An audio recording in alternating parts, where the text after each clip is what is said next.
আজকে জামাই সাহেবের মনটাই ভেঙে গেল। জামাই মন থেকে একটা আবদার করছিল, সেই আবদারটা রাখতে যেয়ে পড়ে গেলাম মহা বিপদে। আসসালামু আলাইকুম এভরিওয়ান, কি অবস্থা সবার? আজকে সকালে জামাই অফিসে যাওয়ার সময় ছোট্ট একটা আবদার করে গেছে। সে গতকালকে রাত্রে একটা লাল মুরগি নিয়ে আসছিল, যেটাকে কক মুরগি না কি মুরগি বলে। বিশাল বড় একটা মুরগি নিয়ে আসছিল, সাথে একটা কচি কচি লাউ নিয়ে আসছিল। সে সকালে যাওয়ার সময় অফিসে বলে গেছে এই লাউটাকে দিয়ে এই মুরগি দিয়ে এভাবে রান্না করবা। তো আমি সেই প্রিপারেশন নিয়ে রান্না করে গেছি। ভেবেছিলাম দুপুরের দিকে রান্না করে ফেলবো, যেহেতু আজকে কয়েকদিন ধরে গ্যাস থাকে। আমরা যে এলাকাতে থাকি ওই এলাকাতে হচ্ছে গ্যাসের প্রবলেম করে। তো আজকে কিছুদিন ধরে দেখতেছি যে গ্যাস থাকে, এই জন্য ভাবছিলাম দুপুরের দিকে রান্না করে ফেলবো। বাট দুপুরের দিকে হচ্ছে চুলার কাছে যে দেখি একদমই গ্যাস নাই, একদম মোমবাতির মতো আগল জ্বলতেছে। ওর মধ্যে তো আর রান্না করা যায় না। কষ্ট করে আমি কিছু ভাত রান্না করছিলাম, যেহেতু আমার ছেলেদেরকে দুপুরে খাওয়াইতে হবে। আর গতকালকে রাত্রের কিছু তরকারি ছিল, ওইটা দিয়ে হচ্ছে আমরা তিনজনে দুপুরের খাওয়ান চালাই দিছি। তো ভাবছি যে দুপুরের পরে গ্যাস আসে তখন না হয় বিকালে ঘুম থেকে উঠে তখন রান্না করে ফেলবো শান্তি মতো। তো ঘুম থেকে বিকালবেলা উঠে দেখি তখনও গ্যাস নাই, একটু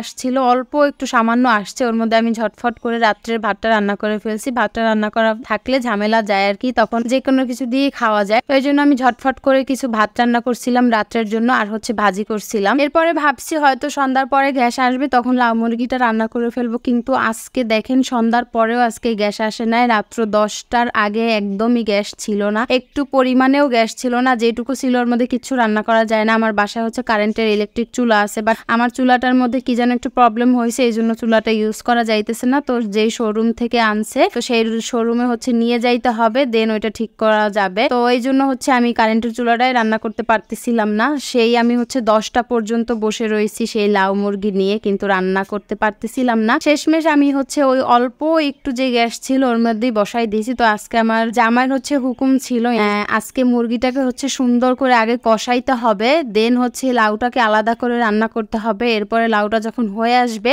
ওর মধ্যে হচ্ছে মাংসটাকে দিয়ে দেন হচ্ছে কিছুক্ষণ রান্না করে এরপর হচ্ছে জিরার গুঁড়ো দিয়ে উঠাই ফেলতে হবে। বাট আমি হচ্ছে সবসময় লাউ রান্না করি মুরগিটাকে কষাইয়া এরপর হচ্ছে লাউটাকে দিয়ে এরপরে সুন্দর করে লাউ মাংসটাকে একসাথে রান্না করি। বাট আজকে জামাই বলছিল এইভাবে রান্না করার জন্য, তার মন চাইছিল এইভাবে খাইতে, কিন্তু জামাইয়ের মন মতো জামাইকে খাওয়াইতে পারলাম না। তো আজকে হচ্ছে মেজাজটাও খারাপ ছিল আর হচ্ছে মনটাও ভালো ছিল না, যেহেতু একটা আবদার করে গেছে সেই আবদারটা রাখতে পারলাম না। তো যাই হোক 10টার দিকে হচ্ছে আমার জামাই আসছে 9:30টার দিকে, তো তখনও গ্যাস ছিল না। আমি 9:30টার একটু আগে বসাই দিছিলাম, তো কি আর করার, গ্যাস নাই। এরপর হচ্ছে আমি ওইটুক গ্যাসের মধ্যে রান্না করছি। এরপরে তো ভাবলাম যে দেখি যে 10টা 10:30টার দিকে একটু গ্যাস আসছে, তো তখন ভাবলাম যে এখন যেহেতু লাউ আলাদা করে রান্না করবো মুরগি আলাদা করে রান্না করব, সময় নষ্ট হবে, তো 11টা 12টা বেজে যাবে। এরপরে হচ্ছে আমি প্রেসার কুকারে লাউ মাংস একসাথে বসাই দিলাম। তো এই তো 11টার দিকে আমাদের লাউ তরকারি হয়ে গেল। এরপর হচ্ছে আমরা 11:30টার দিকে ভাতটা সবাই খেয়ে নিলাম, দেন হচ্ছে আমরা ঘুমাই পড়লাম 12টার দিকে।